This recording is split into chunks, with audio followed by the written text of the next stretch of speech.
سبحان اللہ وبحمدہ سبحان اللہ العظیم سبحان اللہ وبحمدہ سبحان اللہ العظیم سبحان اللہ وبحمدہ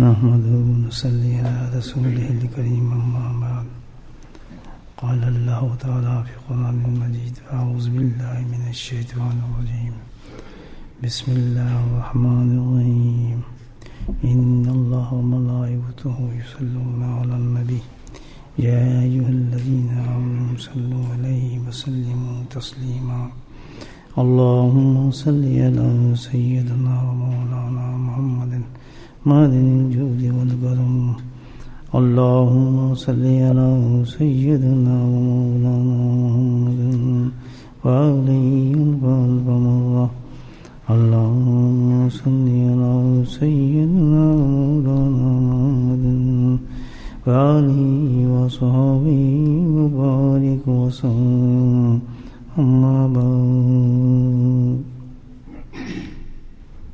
نبی کریم صلی اللہ علیہ وسلم کے ایک عظیم صحابی ہیں حنظلہ رضی اللہ تعالیٰ عنہ. ایک دفعہ بارگاہ اقدس میں حاضری دی تو ایک عجیب کیفیت تھی، کافی پریشان اور کافی درد دل کے ساتھ حاضر ہوئے، عرض کیا کہ یا رسول اللہ صلی اللہ علیہ وسلم، نفاق کا حنظلہ منافق ہو گیا.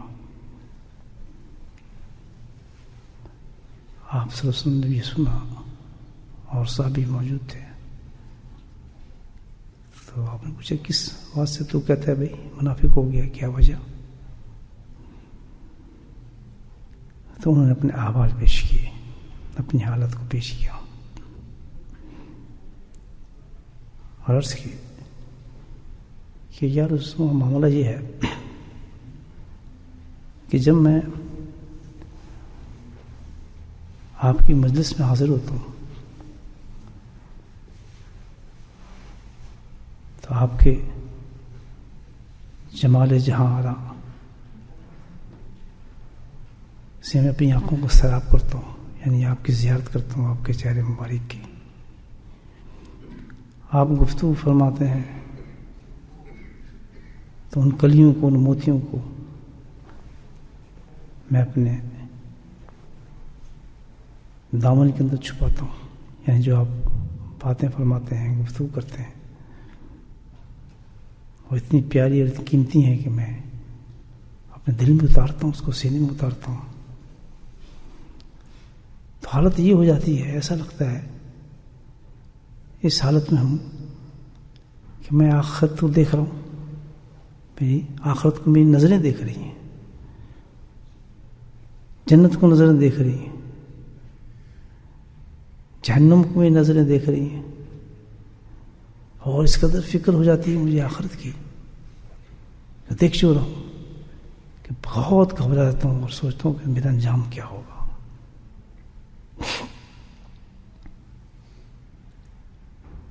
آپ سے ارشاد فرمایا کہ اچھا بات دس یہ ہے، ساعتن فصاحہ، کہ جو تو نے یہ کیفیت بیان کی ہے تو ہوتے تو ایسے ہی ہے جیسے تو کہہ رہا ہے، اس میں کوئی قباحت نہیں ہے یا اس میں کوئی ویسی بات نہیں ہے. یہ آپ نے اس کو تسلی دی صحابی کو. آگے پھر اس کا کچھ علاج بتایا آپ صلی اللہ علیہ وسلم نے. تو ابھی حدیث جو ہے اس کو غور سے دیکھیں اور جس طریقے سے بزرگان دین نے اس پر الحمدللہ نصیحتیں فرمائی ہیں، بہت ہی قیمتی ہیں. یہ حالات جو ہیں ایک صحابی ہے اور کم درجے کا آدمی تو نہیں ہے، اور عرض بھی کب کر رہے ہیں کہ جب نبی کریم صلی اللہ علیہ وسلم کا زمانہ تھا، رسالت کا زمانہ تھا، آپ خود تشریف رکھتے تھے، چراغ اور منیر کے جلوے ہر طرف پھیلے ہوئے تھے، اور اتنا زبردست زمانہ تھا کہ جو قیامت تک ایسا زمانہ آ ہی نہیں سکتا کہ جو آدمی ایک دفعہ آپ نبی کریم کا ایمان کے ساتھ دیدار کر لیتا تھا تو وہ ایسا انسان بن جاتا تھا کہ کائنات میں قیامت تک ایسا انسان نہیں پیدا ہو سکتا. اتنا زبردست زمانہ تھا. آج کے زمانے کا اس سے کیا مقابلہ آپ سوچیں. وہ زمانہ اور یہ زمانہ یہ تو وہ اتنا عروج کا تھا رحمتوں کے انداز سے، اور یہ زمانہ تو قیامت کا زمانہ ہے. کون سی ایسی نشانی ہے جو ہمیں نظر نہیں آ رہی ہے قیامت کی؟ آپ سوچیں. بڑی آنیسٹلی کبھی کبھی تجزیہ کیا کریں اس بات کا. کون سی ایسی نشانی ہے جو بزرگان دین بتاتے ہیں کہ قیامت کی یہ نشانی ہے؟ میری نظر تو کوئی ایسی چیز نظر نہیں آتی کہ جو ویسی ہو کہ جس قیامت کا انتظار. بس یہی ایک بگل بجنے والی بات ہے. جو حالات ہیں وہ تو بس بہت خطرناک ہے دوستوں. لیکن الحمدللہ اس حدیث میں بڑی رحمتیں ہیں، بڑا انعام ہے، اور ہمارے لیے بہت بڑا انعام ہے، بہت بڑا پیغام ہے. چاہے کیسا بھی زمانہ ہے، لیکن الحمدللہ قرآن نے اور حدیث نے ہمارے لیے علاج چھوڑے ہیں، ہم کرنے والے ہوں. خالی نہیں چھوڑا کوئی زمانہ بھی. اس میں جو حالت پیش کی حضرت حمزہ رضی اللہ تعالیٰ عنہ نے تو اپنی کیفیت بتائی. کیفیت جو بیان فرمائی اس زمانے کی، تو اس زمانے میں کیا حال ہوگا. اور کر رہے تھے وہ، یا رسول اللہ میں جب باہر نکلتا ہوں تو میری کیفیت تو غیر ہو جاتی ہے، بالکل منافق لگتا ہوں. آپ کے پاس کچھ اور ہوتا ہوں. جب باہر جاتا ہوں دنیا کے معاملات، بچوں کے معاملات، گھر کے معاملات، کاروبار کے معاملات، اور ساری کی ساری معاملات چلتے ہیں. تو وہ جو کیفیت یہاں جو میں آپ کے سامنے عرض کر رہا ہوں وہ تو نہیں ہوتی میرے دل میں، تو میں تو منافق ہوں. تو اب ہم دیکھیں ہماری حالت کیا ہے. ہماری جو دنیا کے اس زمانے میں پھر بھی الحمدللہ آپ اندازہ لگائیں اس زمانے کے اندر جو دنیا کے حالات ہوں گے اور جو گند پھیلے ہوئے ہوں گے اور جو چپکتے ہوں گے ہمارے سینوں کے اندر، تو یہ کیا حالات ہے بھائی. یہ کون سا ایمان ہمارے پاس رہ گیا؟ کون سا گناہ جو نہیں ہے جب انسان باہر نکلتا ہے اس سے کوئی آنکھوں سے لے کے، زبان سے لے کے، کمائیوں سے لے کے، کوئی چیز ایسا ہے ہی نہیں کہ جو انسان کے حالت کو قہر نہ کر دے. تو کیسے انسان کا خاتمہ بخیر ہو پھر آپ سوچیں ذرا. ہر چیز ہماری رسمیں بن کے رہے گی. عبادات بھی پھوکی ہیں، پھوکی پھوکی، سب اندر کچھ ہے ہی نہیں اس کی کوئی. حقیقت تو یہی ہے. تو جو انہوں نے حالات پیش کیے الحمدللہ بڑے اچھے حالات تھے. بالکل یہ حالات ہوتے ہیں اس زمانے میں. حالت تو آج کے حالات کیا ہوں گے کہ بھائی انسان کیسے صحیح ہو سکتا ہے، کیسے بچ سکتا ہے. تو اللہ کے نبی صلی اللہ علیہ وسلم نے ارشاد جو فرمائی بات وہ سننے والی ہے. کہتے وہ تو ہوگا، زمانہ تو ایسے ہی ہے، دنیا تو ایسی ہے. کیونکہ دنیا کے اندر اللہ پاک نے اثرات ہی رکھے ہیں. وہ تو گند رکھی گی، گند چپکے گا آپ کو. جب دنیا میں جائیں گے تو آپ کے ساتھ کی کیفیت تو ہوگی، بالکل ایسی ہوں گی. اسی کے ساتھ ہی خود ہی انہوں نے علاج بتا دیا تھا حضرت نے. یہ بتا کیفیت چینج کہاں ہوتی ہے تیری؟ کیفیت کہاں چینج ہوئی؟ جب بارگاہ رسالت میں پہنچتے ہیں تو حالات بدلی ہوئی ہوتی ہے. تو فرمایا ایک تو علاج یہی ہے. اس میں حضرت دین فرماتے ہیں کہ جب تک قیامت آئے گی، حدیث ہے، جب تک کوئی اللہ اللہ کرنے والا ہوا قیامت نہیں آئے گی. تو اللہ کے نبی ایک ایسی چیز چھوڑ کر جا رہے ہیں الحمدللہ قیامت تک آئیں گی. وہ کون ہے؟ اہل اللہ، اللہ کے دوست، سچے عاشق رسول، سچے متبع سنت، سچے لوگ قیامت تک آئیں گے. یہ تو حدیث ہے. تو علاج کس چیز کا ہے؟ علاج وہی ہے جو حنظلہ نے فرمایا کہ جب آپ کی صحبت میں آتا ہوں تو تبدیل ہو جاتا ہوں، جب آپ کی صحبت میں آتا ہوں تو تبدیل ہو جاتا ہوں. وہ ساری کیفیتیں بتائیں، اور یہی اللہ والوں کی صحبت میں بتایا گیا ہے کہ جب یہ حالات پیش آ جائیں ہمارے ساتھ، دنیا اتنی گندی ہو تو گھبرائیں نا. اس کا ایک بہت ہی اچھا طریقہ ہے. وہ طریقہ کیا ہے کہ اللہ والوں کی صحبت اختیار کرو. حدیث بتا رہی ہے اللہ والوں کی صحبت اختیار کرو. جیسے حنظلہ فرما رہے ہیں کہ جب میں آپ کے چہرے مبارک کو دیکھتا ہوں، آپ کی باتوں کو سنتا ہوں، تو میں مقام احسان پہ پہنچ جاتا ہوں.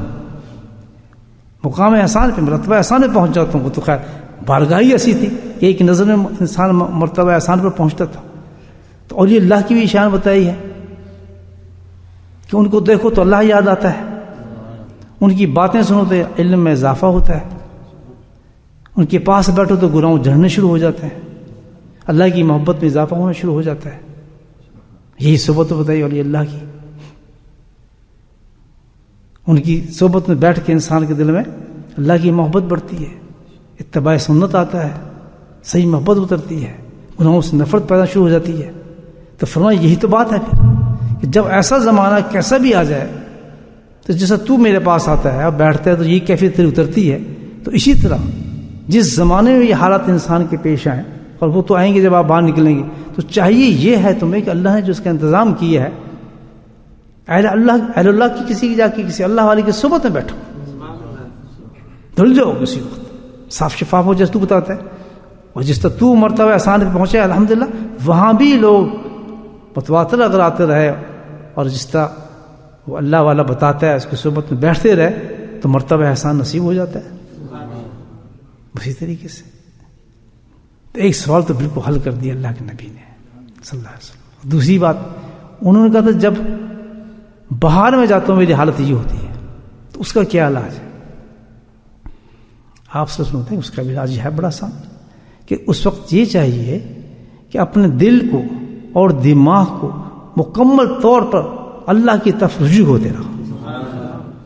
لفظ کیا ہے کہ ایسا عمل اس وقت اختیار کر جس وقت اس حالت کے اندر پہنچے کہ تیرا دل گناہوں کی طرف راغب ہو رہا ہے، گند گھس رہا ہے، برے خیالات آ رہے ہیں، ادھر دیکھتا ہے تو کچھ اور نظر آ رہا ہے، ادھر دیکھتا ہے تو کچھ اور نظر آ رہا ہے، 8 9 10 گھنٹے تو انہیں گزارنے ہیں، مختلف لوگ تجھے مل رہے ہیں، اس ماحول میں تو ہر چیز ملتا ہے، ہر چیز نظر آ رہی ہے. تو پھر جب یہ کیفیت تیری آ جائے اور تیرا دماغ گھومنے لگے کیونکہ وہ اس مجلس سے تو اٹھایا، اس کا رنگ آہستہ آہستہ جیسا تو بتایا بدلنا شروع ہوتا ہے، تو کہنا اس کا بھی بہت اچھا علاج ہے کہ جب تک تو اس ایسی جگہوں پہ رہے اور تو دنیا کے کام میں مشغول ہے تو تجھے یہ کرنا چاہیے کہ ایسا عمل اختیار کر جس سے تیرا دماغ اور تیرا دل مکمل طور پر اللہ کی طرف رجوع ہو. وہ کون سا عمل ہے؟ اللہ کا ذکر ہے. سبحان اللہ سبحان اللہ. کتنا بہترین علاج اللہ کے زمانے سے نہ گھبرائے. اللہ سبحانہ تعالیٰ نے تو قیامت تک کے لیے شاید کیسا زمانہ آ جائے ایمان والوں کے لیے بچنے کے راستے بتائے. اب 2 راستے ہمیں سمجھ آئے، کیسی ہو کسی ماحول میں انسان چلا جائے، اگر کسی اللہ والے کی صحبت اختیار کرے، نمبر 2 اللہ کے ذکر کو پکڑے، الحمدللہ اس کے ایمان کو کوئی خطرہ نہیں. اللہ کے رسول صلی اللہ علیہ وسلم اس کی گارنٹی فرمائے کوئی خطرہ نہیں. اور یہ ملیں گے یا نہیں ملیں گے وہ میں نے آپ کو بتا دیا کہ قیامت تک کس کی گارنٹی کہ اللہ والے آتے ہی رہیں گے. یہ نہیں رک، جب قیامت اسی وقت آئے گی جب کوئی اللہ والا نہیں ہوگا، اللہ کہنے والا نہیں ہوگا. تو کہا دیا پہلے. تو یہ کہنا ہے کہ نہیں وہ اس زمانے میں اللہ والے تھے اب نہیں ہے، یہ ہو ہی نہیں سکتا. زمانہ کوئی جگہ کوئی ریجن ایسا نہیں ہوگا جہاں ایمان والا پہنچے اللہ تعالیٰ اس کا انتظام نہ کرے، مسجد نہ بنائے، قرآن نہ جائے. ایسا نہیں ہوگا کہ رمضان آ جائے اور تراویح نہ پڑھ سکے. اللہ تعالیٰ کہتا ہے یہ تو میری سنت نہیں. جہاں میرا ایمان والا جائے گا، ایمان والا پہنچے گا، الحمدللہ قرآن بھی پہنچے گا، سجدے بھی پہنچیں گے، تبلیغ بھی پہنچے گی، دین بھی پہنچے گا. اللہ نے کہا یہ تو ہے ہی نہیں، تو یہ میرا سسٹم ہے. تو یہ تو ہو ہی نہیں سکتا کہ کوئی زمانہ یا کوئی جگہ ایسی خالی ہو جس پر اللہ والا موجود نہ ہو. تو یہ ہم ایکسکیوز نہیں کر سکیں گے روز قیامت. اللہ تعالیٰ ہمیں تو اللہ والا ملا ہی نہیں. وہ تو اللہ جانتا ہے نیتوں کہ ہم نے کتنی کوشش کی ہے کسی کو پانے کے لیے، اللہ سے کتنی دعائیں کی. اللہ تعالیٰ میرا دل بہت خراب ہے، گناہوں سے لت پت ہوا ہوں، میرا تو حالات بہت خراب ہیں، مجھے کسی اپنے دوست سے ملا دے. اگر شام سے پہلے نہ ملا تو پھر بات کریں، مانگ کس سے رہے ہو؟ وہ چیز مانگ رہے ہو جس سے اللہ ملتا ہے. شام سے پہلے وہ آدمی خود آپ کے پاس نہ آ جائے اور آپ کا دل گواہی نہ دے کہ یہ اللہ والا ہے، تو پھر بات کریں. یہ ڈھکوسلے ہمارے ہیں. اب دو چیزیں ہیں دوست زندگی گزارنے کی. بڑا صاف میسج ہے اس کے اندر، اس حدیث کے اندر.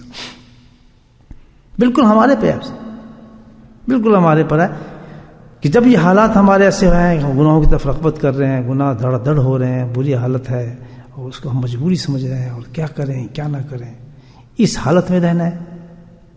اور دوسری چیز کیا ہے کہ اس حالت کو بدلنا چاہتے ہیں. دو ہی چیزیں ہیں نا. اگر ہم اس حالت میں رہنا چاہتے ہیں اور بالکل نہیں سوچتے کہ ہم اس حالت کو بدلیں، ٹھیک ہے جی چل رہا ہے معاملہ، بس کیا کریں، دل خراب ہے اور گناہ بھی ہو جاتا ہے، فلاں بھی ہو جاتا ہے، کبھی نماز پڑھ لیتے ہیں، کبھی یہ کر لیتے ہیں، اور ہم نے ایکسیپٹ کیا ہے گناہوں کے ساتھ اپنے وجود کو، اور آخر موت تو آنی. اس طرح چلے گئے تو ڈائریکٹ جہنم ہے. دوسرا راستہ کیا ہے کہ جب یہ کیفیت ہے انسان کی، اور یقیناً ہے ہماری، یہ حالات جب ہمارے ساتھ ہو رہے ہیں کہ جناب اللہ دل ہمارے خراب ہیں، گناہ ہمیں چپکے ہیں، برے حالات ہیں، ایک ایک چپے میں گناہ ملتا ہے، تو کسی سے کوئی شکوہ نہیں.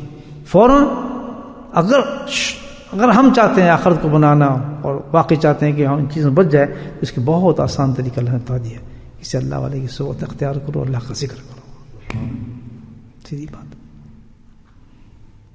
جب ذکر کرے گا اللہ تعالیٰ کہتے ہیں کانسٹنٹ تیرا دماغ اور دل وجود ہمیشہ اللہ کی طرف رجوع کرے گا. اور یہ مثال ایسی نہیں جو عہد رسالت میں کوئی ایسی مثال نہ ملتی ہو. دو صحابی بازار میں ملتے ہیں اور ملنے کے بعد بڑے درجے کے صحابی ہیں، ان کا ہاتھ پکڑتا ہے کہ بیٹھ جاؤ. کیا وجہ ہے؟ کہتا آؤ مومن ہو جائیں. حدیث کے مومن ہو جائیں بٹھا لی انہوں نے. حضرت عمر تھے. یہ کون سا مومن بنا رہا ہے؟ میں تو ایمان رکھنے والا ہوں. بٹھا لیے، اس کا شروع کرا دیا، اللہ کا ذکر کرتے رہے بیٹھ کے. میں بات تو کروں جا کے نبی پاک نے کہا کہ یا رسول اللہ دردہ تھے شاید کہ آج عجیب کام کیا. رضی اللہ تعالیٰ نے کیا کہتے میں مومن، مجھے بازار میں بٹھا لی، کہتا آؤ مومن ہو جائیں. کہتے تم نے کیا کیا تھا؟ کہتے اللہ کا ذکر. کہتے اس نے صحیح کہا تھا، صحیح کہا تھا. ایمان اسی سے تازہ ہوتا ہے، اللہ کے ذکر کے ساتھ. تو میرے بھائیو یہ ایسی چیز اللہ پاک نے ہمیں اللہ کا ذکر دی ہے. اللہ کا ذکر اتنا بڑا انعام ہے انسان پر کہ ہر زمانے کا، ہر شیطان کی پروٹیکشن اس میں موجود ہے، بالکل موجود ہے. لیکن سب سے پہلے یہ یاد رکھیں نیت ہو ہماری. یہ سمجھنے کہ نیت ہو کہ ہم ان تمام حالات سے اپنے آپ کو بچانا چاہتے ہیں اور اللہ تعالیٰ ہم تیری مدد مانگ رہے ہیں. ہم تیری مدد چاہتے ہیں کہ حالات ہمارے بہت ہی خراب ہیں، دل دماغ آنکھ سب ہمارے سے گناہ سے اٹکا پڑا ہے، اور یہ حالت موت کی جو ہے بہت خطرناک ہے ہمارے لیے. ہم تو اس سے مدد مانگتے ہیں. مولا ہمیں پتہ ہے ہماری نمازیں میں کیسی ہیں، سجدے ہمارے کیسے ہیں، تو ہمیں سچا اور سیدھا راستہ دکھا اور واقعی ویسے ذکر نصیب فرما ہے جیسے کہ تو اس کی تعریفیں کی ہیں ذکر کی. الحمدللہ. بس پھر کسی اللہ والے کے پاس جائیں اور سیریسلی سنجیدگی سے دوستوں، سنجیدگی سے، میری کوئی ڈرامے بازی نہیں، سنجیدگی سے اس لائن کو اختیار کریں. اللہ کے حکم ہم اللہ کے ذکر کی تسبیح کو پکڑیں گے. اللہ کا وعدہ ہے کہ تم استقامت کے ساتھ اس کو ہلاتے رہو. اور جس طرح حضرت حمزہ رضی اللہ عنہ نے فرمایا کہ بات بڑھتی بڑھتی بڑھتی انشاءاللہ مرتبہ احسان تک پہنچ جاتی ہے. انسان کا دل اتنا مطمئن ہو جاتا ہے کہ جیسے وہ دیکھ رہا ہے. گناہ کی وہ منوست بھی دیکھتا ہے، پھر لذیذ سے لذیذ گناہ اس کے سامنے، منوست اس کو ٹچ کرتی ہے، اس کے جسم کو، وہ قریب بھی نہیں اس کے جاتا، کیونکہ دنیا اس میں ڈوبی ہوتی ہے. وہ کہتی ہے اس کے بغیر تو ہمارا کام چلنا ہی نہیں ہے. اور اس کو پتہ ہے کہ یہ اتنی خطرناک چیز ہے، دنیا کا کتنے اس کو مجبور کرے وہ اس کو ٹچ بھی نہیں کر سکتا. اس کے اللہ تعالیٰ اتنا شعور جگا دیتا ہے اللہ کا ذکر سے، باطن کو اتنا روشن کر دیتا ہے کہ اس کو قبول ہی نہیں کر سکتا. بے شک ساری دنیا کرتی رہے، وہ کہے گا میں نہیں کر سکتا، میں کر ہی نہیں سکتا، میرے ہاتھ ہی نہیں اٹھتے اس گناہ کے لیے. تم ناکام ہو جاؤ گے، تم فیل ہو جاؤ گے، تمہارا کیا بنے گا، تمہارے بچوں کو کیا بنے گا، تمہاری بیوی کا کیا بنے گا، یار تم تو پتہ نہیں کیا ہے. وہ کہے گا میرے وجود ہی نہیں ایکسیپٹ کرتا، میں کیا کروں. اللہ تعالیٰ ایسے انسان کو بنا دیتا ہے نورانی اللہ کے ذکر سے، لیکن کرنا پڑتا ہے. تو واقعی اگر ہمیں اپنے جسم میں کوئی گناہ نظر آ رہا ہے، ہم دیکھ رہے ہیں گناہ ہے، نہ ہمارا شریعت پہ عمل ہے، نہ ہمارا سنت پہ عمل ہے، نہ ہم حرام کو حرام سمجھتے ہیں، نہ حلال کو حلال سمجھتے ہیں، نہ ہمیں اپنے لباس کی پتہ ہے، نہ ہمیں شکل کا پتہ ہے، نہ گھر کا پتہ ہے، نہ بچوں کا پتہ ہے. کوئی بھی ایک ہمارا شریعت کا کوئی حکم لاگو ہی نہیں ہو رہا ہمارے پر. سطحی چیز جو ہم نے لی ہیں چند عبادات، اس کو پکڑا ہے الحمدللہ، یہ بہت بڑی چیز ہے، لیکن اثر اس کا کیوں نہیں ہو رہا؟ اس لیے نہیں ہو رہا کہ گناہ وہیں کے وہیں چپکے ہیں ہمارے ساتھ، صفائی ہو ہی نہیں اس کی. ہو کیا؟ جیسے ایک گندے جسم کے اوپر آپ اچھے سے اچھے کپڑا پہنا دیں لیکن بدبو آتی رہے گی، ان کپڑوں میں سے بدبو آ جائے گی. یہ ہمارا اعمال کا حال ہوتا ہے کہ ہمارے گند سے، گناہوں سے اعمال بھی ہمارے خراب ہو جاتے ہیں جو ہم کرتے ہیں، وہ بھی بیکار ہو جاتی ہیں، نمازیں اندھی لوڑی ہو جاتی ہیں بیچاری. تو جب یہ سب کچھ پتہ ہے اور اللہ نے راستہ دکھایا ہے بھائی کہ یہ میرا ایک راستہ ہے، جاؤ کسی اللہ والے کے پاس بیٹھو، اس سے صحبت اختیار کرو، اور الحمدللہ جب بھی موقع ملے اس کی صحبت میں بیٹھو، اس کی باتیں سنو، دلچسپی سے سنو، جو باتیں ہیں اس پہ عمل کرو، اور جو ذکر وہ بتائے ذکر کو صبح شام کرو. کہیں یہ نہیں منع کیا کہ آپ دنیا میں نہ جائیں، کام نہ کریں، ادھر نہ جائیں، بچے نہ گئیں. انہوں نے حضرت رضی اللہ عنہ یہ منع نہیں کیا تھا، انہوں نے تو کہا تھا ساعتن وہ تو ہوگا، یہ تو بدلتی رہیں گی چیزیں تو نہیں بدل سکتا، اپنے آپ کو بدل. ہمیں اپنے آپ کو بدلنا ہوگا دوست. تو آج کے زمانے تو خاص طور پر یاد رکھ لیں، ایمان کے ساتھ جانے کے لیے بہت بہت سخت ضرورت ہے. دو چیزیں جو ہے انسان حاصل کرے، کسی اللہ والے کی صحبت کو حاصل کرے اور کسی اللہ کے ذکر کو. اللہ والے کی صحبت کا طریقہ یہ ہے، کوئی ترازو نہیں ہے، جو بتایا گیا حدیث میں کہ اگر وہ کیفیات کسی مجلس میں آپ کو اترتی ہیں، اللہ کی محبت آ رہی ہے، الحمدللہ سکون ملتا ہے، گناہوں سے بھی نفرت ہو جاتی ہے. جب اس مجلس میں بیٹھتے ہیں تو دنیا سے غائب ہوتی ہے، اللہ کے ذکر کی کیفیت اترتی ہیں، اچھی باتیں نصیب ہوتی ہیں، شوق پیدا ہوتا ہے عمل کرنے کے لیے. بس یہی اللہ والے کی مجلس، اسی کا نام ہے. یہی نشانی بتائی. اور جب ہمارا دل لگ گیا اس جگہ تو بس پھر سمجھ جائیں کہ اللہ نے صحیح رائٹ جگہ پہ ہمیں پہنچا دیا ہے، اب اس کو نہیں چھوڑنا. اس کی پابندی ایسی اختیار کر لے، پھر شیطان کے ادھر جا ادھر کرتا نہیں، بس ایک ہی منزل مل گئی مجھے، کانسٹنٹ استقامت کے ساتھ. اب وقت نہیں ہے اتنا کہ آدمی چھلانگ میں مارتا پھر اس کو ٹیسٹ کر لوں، اس کو ٹیسٹ کر لوں. ہم ٹیسٹ کرتے ہیں اللہ والوں کو، اندازہ لگے ہم اللہ والوں کو ٹیسٹ کرتے پھرتے ہیں، یہ اچھا ہے، یہ اونچا ہے، یہ نیچا ہے، یہ فلاں. اس طرح ملتی ہیں منزلیں دوستوں. جہاں آپ کو سکون مل گیا، اللہ کا ذکر مل گیا، اور الحمدللہ آپ کی تربیت ہو رہی ہے، اصلاح ہو رہی ہے، بس چم جاؤ ادھر. اللہ اور زمین تو خالی نہیں ہے نا. جب آپ کا مقصود یہاں رکھا گیا، آپ دیکھ رہے ہیں یہاں مل رہا ہے، پھر تو کیوں بھاگ رہے ہیں؟ مقصد تو اللہ کا پانا ہے، انسان کو پانا تو نہیں ہے. مقصد تو اللہ کو پانا ہے. اور جب آپ کو فیل ہے ادھر الحمدللہ اللہ کے ذکر کی، اور آپ کو مل گیا، اور آپ کو دل مطمئن ہو گیا، اور آپ کی طبیعت مل گئی اس شیخ سے، یہ بہت ضروری چیز ہے. کیونکہ شیخ کے ساتھ بیٹھنے میں فیض اترتا ہے. جب تک طبیعت کا کنیکشن نہ ملے، رغبت نہ دونوں کی آپس میں، تو وہ کنیکشن نہیں جاتا. یاد رکھیں، وہ رغبت نہیں ہوتی، زبردستی نہیں ہے اس میں کہ زبردستی بیٹھو، چلو جس کے پاس ہے اس کو بیعت کر لو. کوئی نہیں کرتا شیخ ایسے بیعت، جب تک کہ دونوں طرف سے محبت کا معاملہ ہو. یہ نکاح ہے، یہ روحانی نکاح، یہ دونوں طرف سے کہنا پڑتا ہے میں نے قبول کیا. ایک عجیب بات آ رہی ہے، اس جیسے نکاح ہوتا ہے نا، نکاح میں مہر دیتے ہیں نا، دونوں طرف قبول کیا، تو اس میں بھی مہر ہے. اس میں کون سا مہر ملتا ہے؟ اللہ کا ذکر ملتا ہے. یہ اس نکاح کا مہر ہے. سبحان اللہ. تو جہاں طبیعت مل جائے، باتیں پسند آ جائیں، پھر یہ نہیں بھاگتے پھرے، نہیں اس کے پاس بیٹھتے ہیں، یہ اونچا ہے، نہیں وہ بڑا آ گیا، نہیں جی اس کا بڑا نام اونچا ہے. کچھ اللہ نے بعض دفعہ جو آپ کی قسمت میں لکھا ہوتا ہے، ایسا چھوٹا انسان ہوتا ہے آپ کو پتہ بھی نہیں، اور اللہ کو پتہ ہے کہ یہ آدمی اس کے لیے سوٹ کرے گا. ہو سکتا ہے کسی بڑے آدمی کے پیچھے ہم لگ جائیں جا کر، وہ لفٹ ہی نہ کرے، بات ہی نہ کرے، وہاں دھکے پڑتے رہیں، پوچھے نہ، پھر وہاں سے بیچارہ 4-5 سال کے بعد پھر دوسری طرف رخ کرے. اتنی زندگی کے ہمارے راستے ہیں بچے. اس 4 سالوں کا آپ ایک انسان کے ساتھ لگا دیں تو کہاں انسان کا مرتبہ پہنچ جاتا، کہیں سے کہیں چلا جاتا ہے. آستہ آستہ کے ساتھ چلتا ہے الحمدللہ. یہ کوئی نہیں کہہ رہا کہ ایک ہی دفعہ میں جائے گا تو وہ بائی عزیز بستامی بن جائے گا یا جنید بغدادی بن جائے گا. نہیں، گناہ آستہ آستہ جڑنا شروع. بس یہ پتہ ہو اس کے کہ یہ راستہ میرا صحیح ہے، وہ راستہ ہے جو اللہ کے نبی نے ایک اپنے صحابی کو بتایا ہے، اور ساری گھبراہٹ نکال دی ان کی.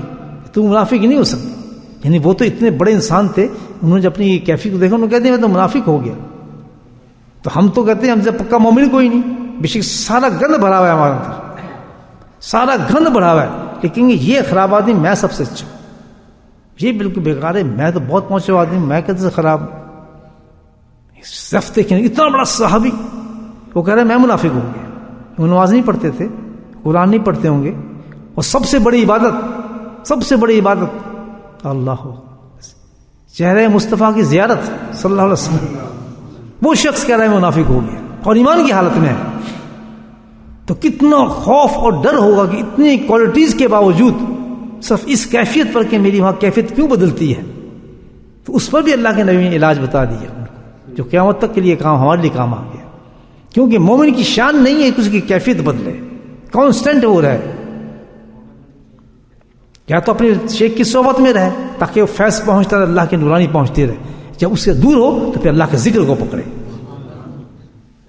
دونوں حالتوں میں لگا رہے. اور ذکر جو ہے الحمدللہ اسی لیے کل بھی ذکر ہے ہمارا, تو بالکل ہر وقت یہ نیت ہو دل کے اوپر کہ اللہ کی رحمت کا نور میرے دل پہ اتر رہا ہے اور میرے اللہ اللہ کہہ رہے ہیں. چاہے کتنا گناہ بھی اس وقت سرد ہو رہا ہو, آنکھیں کچھ بھی کہہ رہی ہیں, بکواس کچھ بھی کر رہے ہو, لیکن اس مراقبے کو نہ چھوڑے. کیونکہ کس کا بتایا؟ اللہ کے نبی نے یہ علاج بتایا اپنے صحابی کو, اتنی بڑی درجے کو اپنے صحابی کو بتایا کہ دیکھ یہ کام تو کر, بس کس کو نہ چھوڑیں. الحمدللہ بتدریج اس کام پہ لگے رہیں, الحمدللہ استقامت سے چلتے رہیں, اللہ کی رحمت پکڑ لے گی انسان کو, گناہ بھی ختم ہو جائیں گے, تبدیلی بھی آنی شروع ہو جائیں گی, دل بھی بدلنا شروع ہو جائے گا. بس یہ نا امید نہ ہو اللہ کی رحمت سے. جیسے آپ کو کوئی بتا دے کہ یہ راستہ جناب پوچھتے ہیں آپ, یار میں نے لندن جانا ہے, کون سے راستے, کبھی تو کہتے ہیں یار یہ سیدھا راستہ ہے, ہم 6 سے جا رہے ہیں, اور آپ کو یقین ہے کہ ہم 6 سے آپ اس میں بیٹھ جائیں, بس پھر آپ لگائیں جناب قرآن کی سیڈی سنتے جائیں آرام سے, اور کہتے ٹھیک ہے جب کیا دیکھنا سائن, مجھے پتہ چل گیا اب سیدھا راستہ ہے. کتنے آرام سے جاتا ہے, بے شک آدھے بھی روڈ ورک ہو رہا ہے, کچھ بھی ہو رہا ہے, سائن بھی آ رہا ہے, آپ کہتا میں سیدھا راستے پہ مجھے فون کریں, ہاں بھائی میں پہنچ رہا ہوں انشاءاللہ, راستہ میرا بالکل سیدھا ہے, مل نہیں رہا تھا روڈ مجھے. تو راستہ اللہ کے نہیں بتا رہے کہ کیسی حالات آ جائیں قیامت تک کے زمانے میں, کیسی زمانہ آ جائے. 2 چیزوں میں مستعدی سے پکڑ لینا بس, اور یہ سوچ کے اس نیت سے کہ میں صحیح ہونا چاہتا ہوں. یہ نہیں شیخ کی صحبت میں بیٹھیں اور کام سارے اس کے بتائے ہوئے خلاف کریں. وہ کہے یہ داڑھی پورا رکھو, اس کی داڑھی وہیں کی وہیں ہوگی. وہ کہے صبح شام ذکر کرو کہ ذکر تو ہو نہیں سکتی, میں نے دکان کر لی ہے. وہ کہے فلاں کرو کہ یہ تو میرے, پھر کہ میں صبح شیخ میں بیٹھتا ہوں. صحابی نے ایسے کیا تھا, ایسا تو نہیں تھا. جب آپ گئے تو وہاں سے تو وہ باتیں نکلیں گی آپ کے لیے جو اللہ آپ کو صحیح کرنے کے لیے کرے گا. اس کا پرسنل کوئی تعلق نہیں ہے شیخ کا آپ سے. اللہ پاک اس کے دل میں وہ باتیں آپ کے لیے کروائے گا جو آپ کو ضرورت ہے. اور جب تک اس نیت سے نہیں بیٹھیں گے, ساری زندگی بیٹھے رہیں, وہ پھر منافق ہے. اس کو کہتے ہیں منافق, کہ وہاں جانے کے بعد بھی نفاق اس کے اندر موجود ہے, کہ کرنا اس نے اپنی مرضی سے ہے, سننی نہیں اس آدمی کی بات, نہ اس کی بات سننی ہے, نہ اس کی بات پہ اہمیت دینی ہے, بس بیٹھ کے پھر واپس آ جانا ہے. تو اللہ تعالیٰ کہے گا یہ تو اس سے بڑا منافق اور کون ہو سکتا ہے. بھیجا تجھے اس لیے تھا کہ بھئی راستہ وہ ہے کہ تجھے نفاق سے نکالے, اور تیرے اندر سے جو بکواس بازی ہے, جو تو نفس پہ چلتا ہے, اپنی مرضی پہ چلتا ہے, تو اس سے تو نکل کر اللہ کی مرضی پہ چلے, یعنی اسٹیئرنگ موو ہو جائے تیرا. اب تک تو اپنی مرضی پہ چل رہا ہے, چلو یہ ایسے کر لیتا ہوں, چلو یا وہ لباس پہن لیتا ہوں, چلو ایسے شکل بنا لیتا ہوں, چلو یا اتنی داڑھی رکھ لیتا ہوں. یہ تو ہماری اپنی من مانی ہے. اس سے نکل کر ہم نے اللہ کی مرضی پر آنا ہے. اللہ کی مرضی پہ آنے کے لیے اس شیخ کے پاس بھیجا گیا ہے, تاکہ اس کی نورانیت میں, اس کی باتوں میں جو اس کے اندر اللہ نے فیض رکھا ہے, اس سے تو مستفید ہو. اب وہاں بھی اکڑ گیا تو یہ ایسی بات ہے, نعوذ باللہ سے حنزہ اکڑ جاتے ہیں. نبی پاک کہ نہیں جی ہم نے تو کرنا تو اپنی مرضی سے, لیکن کوئی علاج ہوتا ہے. یہ سخت ناشکری ہے. صحیح نیت کے ساتھ جائے کہ یار یہ آدمی جو بات کر رہا ہے اس پہ تو میں نے اب عمل کرنا ہی ہوگا, چاہے شروع میں کتنا مشکل نظر آئے, کیسا نظر آئے. اس نے کہ حرام اس کو چھوڑ دو, بالکل چھوڑ دی, فلاں کام غلط ہے. میں جب اپنے حضرت کے پاس گیا, میں تو آپ تو بہت اچھے آدمی, میں تو نالائق ترین آدمی, بالکل بیکار ڈبہ, لیکن ایک نیت صحیح لے کر گیا تھا. وہ نیت یہ لے کر گیا تھا بھائی میں نے صحیح ہونا ہے, فراڈ نہیں تھا. تو انہوں نے مجھ سے پوچھا بھائی کیوں, میں صحیح ہونا ہے. تو میں دیکھا اوپر سے نیچے حضرت نے, وہ سین اب تک یاد آتا ہے کہ صحیح ہو گیا. میں بالکل صحیح ہونا ہے. اچھا منگا جی, وعدہ ہے, میں وعدہ ہے جی. الحمدللہ الحمدللہ اس سے لے کے اب تک پوری کوشش یہی ہے کہ جو حضرت نے بتایا تو اس پہ عمل کیا جائے. ختم. بس ایک دفعہ بک گیا آدمی، بک گیا. ایک دفعہ ایک عورت کا نکاح ہو جاتا ہے، نکاح ہو گیا آپ کے ساتھ ایک عورت کا، تو اب ساری زندگی اس نے نبھانی ہے آپ سے. چاہے آپ کی آنکھ ٹیڑھی ہو جائے یا ناک سیدھی ہو جائے یا ہاتھ اوپر ہو جائے یا منہ ٹیڑھا ہو جائے، اس نے جو کچھ بھی اب تو میرا خامد ہے، تیرے ساتھ میں نے چلنا ہے، جو غصہ ہے مارتا ہے جو کچھ کرنا ہے، اب تو شید کے بھائی تو کر لے، بس قسمت میں لکھی تھی تیری، اب جو تو کرے گا میں تو کرنا ہے. میں اچھی بیوی جو ہوگی وہ آپ کے ساتھ میں نبھائیں گی. تو کتنا درجہ اس پہ یہ ہمیں کہ اب جیسا شیخ مل گیا اس کی ہر بات کو ماننا ہی ہے ہم نے، چاہے کتنے. ہاں کیونکہ ہمیں سیدھا ہونا ہے، ہمارا نکاح ہو چکا ہے، مہر بھی مل گیا، تو اب کیا طلاق لینی ہے؟ اچھی بتائیں، طلاق لیں گے تو کہاں ملتی ہے دوسری بیوی؟ پھر ڈھونڈتے پھریں گے کہاں ملتی. پھر پہلی بیوی یاد آتی، یار وہ اچھی تھی کم از کم، یار یہ تو کر لیتی تھی فلاں کرتی. پھر پہلا شیخ یاد آتا، نہیں یار وہاں جاتے تھے بڑا آدمی بگڑ جاتا ہے کیونکہ اللہ کی نعمت کو سن ٹھکرایا ہے. تو یہ بھائی بہت اچھی حدیث بس میں نے پڑھی اثر کے بعد.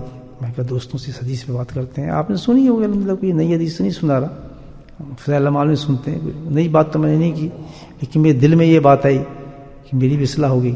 بڑا اچھا راستہ ہے، دوستوں کو بتاتا ہوں کہ دیکھیں الحمدللہ سبحان اللہ، اللہ نے کیسا کرم فرما دیا یار، ہماری حالت اتنی گندی تھی، کتنا اچھا راستہ دکھا دیا، بڑا آسان راستہ ہے. وہ جا کے ہم اپنے کسی شیخ کے پاس بیٹھنا ہے اور اللہ کا ذکر کرنا ہے، بس اس سے ذکر سیکھ کے سارے دن اپنا اس ذکر میں محور ہے آپ، اور پورے یقین کے ساتھ کہ راستہ کسی چھوٹے آدمی نے نہیں بتایا، یہ ذکر فائدہ دے گا مجھے بے شک کچھ ہو جائے. کبھی یہ وسوسہ نہ آنے دیں کہ میرے گناہ نہیں چھوٹیں گے، یہ میں صحیح نہیں ہوں گا، یہ میں ٹھیک ہوں، کبھی بھی نہ سوچیں اس بات کو. جب صحیح ٹریک پہ چلے گئے الحمدللہ الحمدللہ، اللہ کا وعدہ ہے کہ با ایمان تو اس دنیا سے نکالو. استقامت کر کے دیکھو، اس پر کریں گے دوست. ہاں راستے آتے ہیں، وسوسے آتے ہیں، چھوڑ یار کچھ بن تو نہیں رہا یار، فلاں فائدہ ہی کچھ نہیں ہو رہا یار، کہ بالکل نہیں کہنا ہو نہ ہو، اس راستے کو میں نہیں چھوڑنا جو کچھ بھی ہے، کیونکہ اللہ کے نبی کا بتایا ہے وہ راستہ حسن، اور ایک صحابی کو بتایا ہے، میں اس پہ عمل کر رہا ہوں، سوال ہی پیدا کرتا ہوں. میں یہ راستہ نہیں چھوڑوں، نہ ذکر چھوڑوں گا نہ اپنے شیخ کی صحبت چھوڑوں گا. دو چیزیں میں نے ترک نہیں کرنی، ٹھیک ہے نا. گناہ ہوتے ہیں تو پھر معافی مانگوں گا، سب بتاؤں گا. اب اس میں ایک چیز بڑی پیاری حدیث میں ذہن میں آ گئی میرے. حضرت حنظلہ نے کیا کیا جب ان کی یہ حالت ہوئی؟ کہاں گئے؟ 2 رکعت حاجت پڑھ لیتے نماز کی، خود دعا کر لیتے. صحابی تھے نا، وہ تو جانتے اللہ کیسے غریب ہے، لیکن کدھر کے باغے نہیں پاک. بس سبحان اللہ، یہ راستہ بتایا گیا ہے کہ جب ایسے حالت ہوں تو بالکل فکر نہ کریں، سب سے پہلے آپ شیخ کے پاس جا کے اپنے احوال کو پیش کریں. وہ جب دعا کرے گا آپ کے لیے الحمدللہ، تو اس کی دعا کا اثر کچھ اور ہو جائے گا. حدیث سب بتا رہے ہیں. میں نے وہ کہتا ہے تو نماز تہجد استغفار کی ایک تصویر پھیرتا، جب تجھے حالت ہوئی تھی جا کے تو نماز حاجت پڑھ لیتا، قرآن شریف تلاوت کر لیتا، تو صحابی ہے دعا کر لیتا. نہیں، سیدھا گئے روتے، ذاتی کا نفاق، میں تو بس منافق ہو گیا، کوئی جگہ نہیں، کتنے لوگ بیٹھے.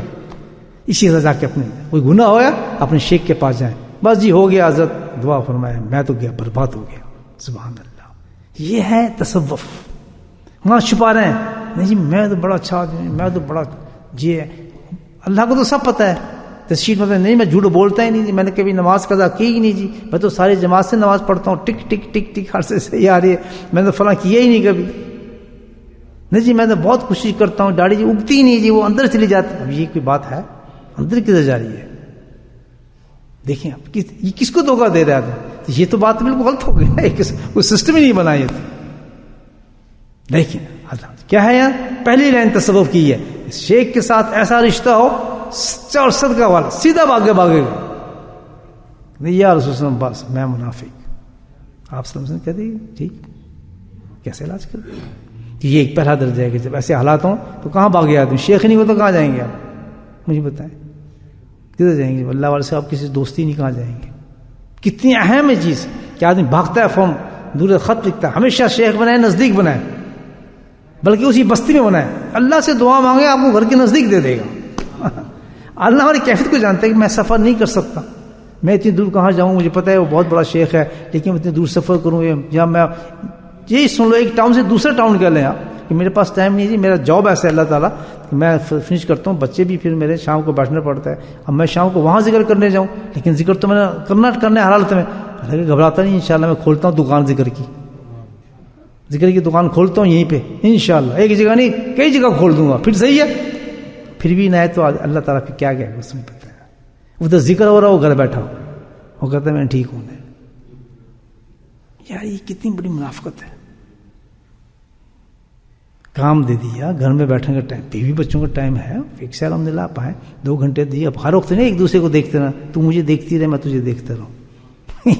ایسے تو کوئی نہیں ہوتا نا، تھوڑے میں جوتے کھڑک جائیں گے ایسے کروں گے، وہ بھی فیڈ اپ ہو جائے گی، وہ بھی فیڈ اپ ہو جاتا ہے. تو جا وہ کہے گا کام کر، نہیں میں تجھے دیکھ رہا ہوں تو مجھے دیکھتی رہے، بس ہم تو ذکر ہوتا رہے گا، بہت کر لیا تھوڑا بہت. یہ ڈرامے نہیں چلتے.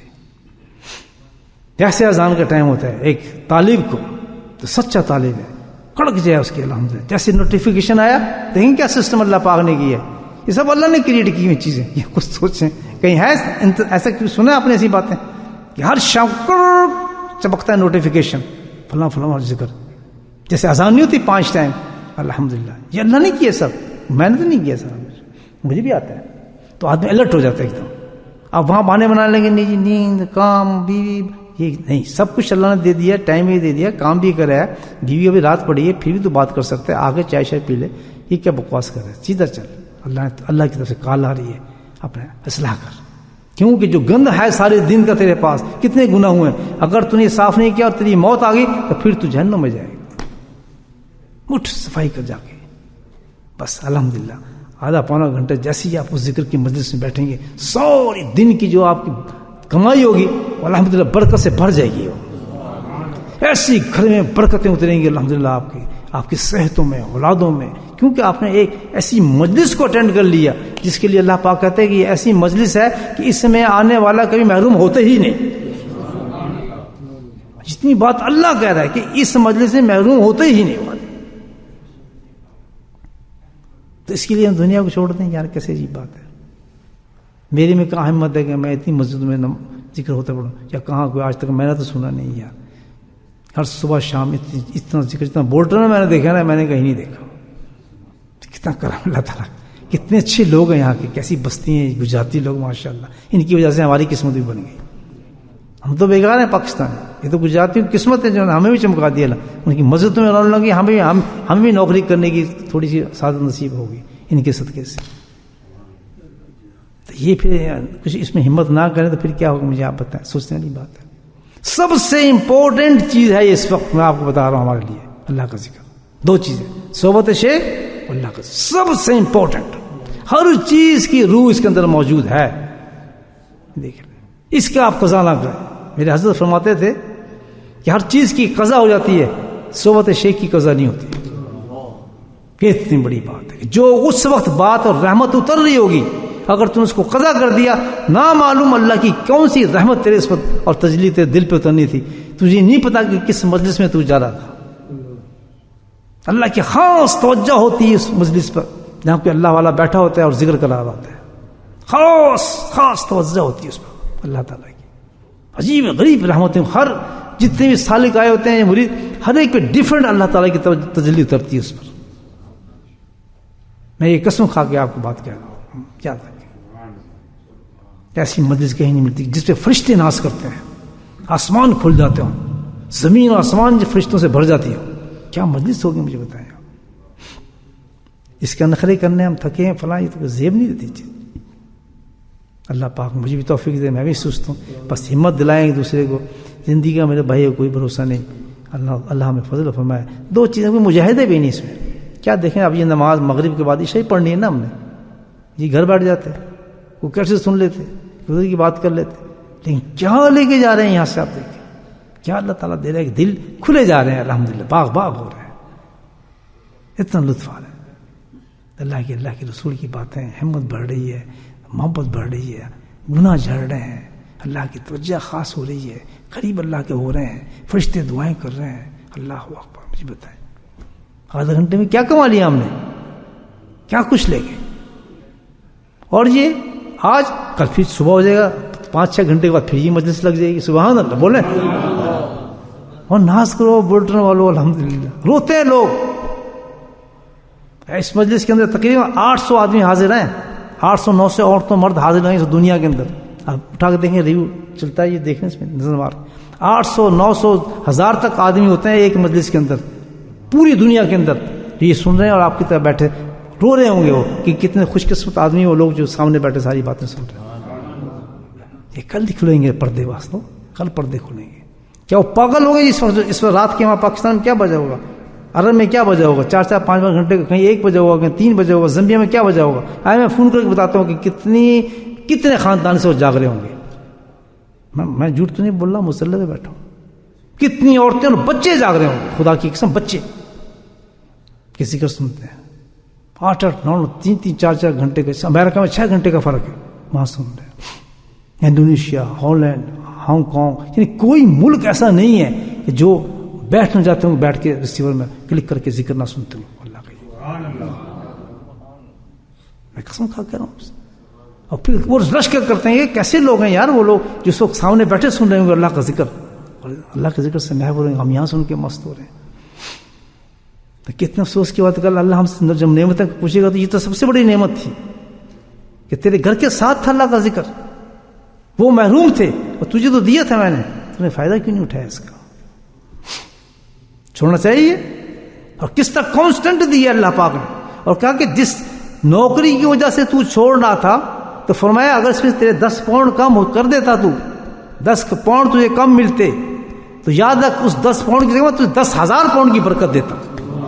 اور قسم خدا کی میں نے زندگی میں دیکھا ہے, اللہ کے لیے آپ کوئی چیز سیکریفائس کرتے ہیں, اللہ ادھار نہیں رکھتا کسی کا, ادھار نہیں رکھتا. وہیں کام ٹھپ کر دیں.